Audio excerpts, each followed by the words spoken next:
Hi friends, ఈరోజు మా వారు సర్ప్రైజ్ ఇస్తా అని అన్షిక్కి మమ్మల్ని అయితే ఇక్కడ ఎగ్జిబిషన్కి అయితే తీసుకువచ్చారు. చూడండి ఫ్రెండ్స్, ఎగ్జిబిషన్ ఎంత పెద్దగా ఉందో, చాలా లైటింగ్స్తోని బాగుంది. వర్షం పడేసరికి, ఆ రోజు మేము వెళ్ళినప్పుడు వర్షం పడేసరికి ఎక్కువ పబ్లిక్ లేరు, లేకపోతే చాలా బాగా ఉంటారు మంది. చూడండి, గిఫ్ట్స్, జ్యువెలరీ ఐటమ్స్, బెలూన్స్ అన్నీ పిల్లలకు నచ్చేటివే ఉన్నాయి.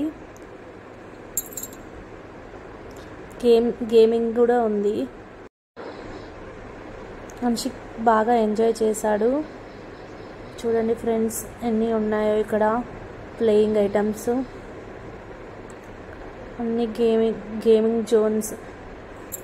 మాల్స్లలో ఉన్న గేమింగ్ జోన్స్కి వెళ్ళడం, ఒకసారి ఇక్కడికి కూడా ఎగ్జిబిషన్కి రావాలి, చాలా బాగుంటుంది. చూసారా ఫ్రెండ్స్, బిగ్ బాల్ ఇది. ఇందులో కూడా పిల్లలు బాగా ఎంజాయ్ చేస్తారు. Horse riding, dancing, horse riding అన్నీ ఉన్నాయి. ఇంకా మేము గ్లాస్ గేమ్ ఆడినాము, బాల్స్ గేమ్ ఆడినాం. బాల్స్ గేమ్లో మేము ఏం గిఫ్ట్ విన్ అయినామంటే, చూడండి ఫ్రెండ్స్, చాలా ఫనీగా ఉంటుంది. ఇంకా బెలూన్ షూటింగ్ కూడా ఆడాము, చాలా బాగుంది బెలూన్ షూటింగ్, ఎంజాయింగ్కి. ఇంకా చాలా ట్రై చేసాము, కొన్ని షాపింగ్ చేసేసుకొని రిటర్న్ వచ్చేసాము. Bye friends, thank you for watching my video.